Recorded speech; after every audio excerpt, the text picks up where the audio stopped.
বেদানা দিয়ে পাখিতে পরিবর্তন, জ্যোতিষ টিপস ও আধ্যাত্মিক রহস্য। অনেক সময় মনে হয় জীবনে কিছুই ঠিকমতো চলছে না, কাজ আটকে যায়, মানসিক অশান্তি বাড়ে, আর ভাগ্য যেন দূরে সরে যায়। কিন্তু প্রাচীন জ্যোতিষ ও আধ্যাত্মিক শাস্ত্রে বলা হয়েছে প্রকৃতির কিছু সহজ নিয়ম মানলেই জীবনে বদল আসতে পারে। আজ জানো বেদানা ও পাখির অলৌকিক সংযোগ, যা পরিবর্তন আনতে পারে তোমার ভাগ্যে ও মানসিক ভারসাম্যে। 1. বেদানা ও গ্রহ সম্পর্ক। বেদানা শুধু ফল নয়, এটি মঙ্গল গ্রহের প্রতীক। মঙ্গল গ্রহ শক্তি, আত্মবিশ্বাস ও ইতিবাচক কর্মশক্তির প্রতিফলন।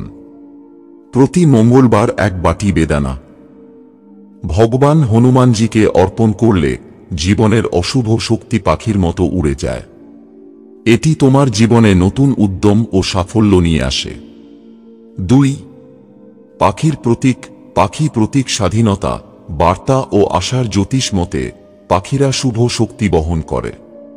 সকালে পাখিদের বেদানার দানা খাওয়ালে ঘরে আসে শুভ সংবাদ, আর আটকে থাকা কাজ সহজে সম্পন্ন হয়। পাখির ডাক মানে বিশ্ব তোমার বার্তা শুনছে। 3. রাশিচক্র টিপস। রাশিভেদে বেদানা ও পাখির প্রভাব আলাদা রকমের। মেষ, সিংহ, ধনু রাশি। মঙ্গলবার বা রবিবার বেদানার দানা পাখিকে খাওয়াও, কর্মজীবনের বাধা দূর হবে। কর্কট, মীন, তুলা রাশি। শুক্রবার বেদানা মায়ের পূজায় ব্যবহার করলে প্রেম ও শান্তি বাড়ে। বৃষ, কন্যা, মকর রাশি। শনিবার শনি মন্দিরে বেদানা দান করলে আর্থিক উন্নতি ও স্থিতি আসে। 4. বাস্তু টিপ।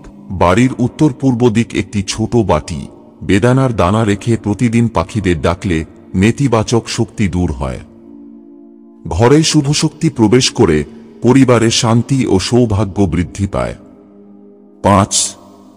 মিস্টিক টিপ। গোপন মন্ত্র। প্রতি বৃহস্পতিবার ভোরে সূর্য ওঠার আগে কিছু বেদানার দানা হাতে নিয়ে পাখিদের খাওয়াও এবং মনে মনে বলো, যা অশুভতা উড়ে যাক, যা শুভতা আমার জীবনে নেমে আসুক। ভিডিও ভালো লাগলে শেয়ার করুন।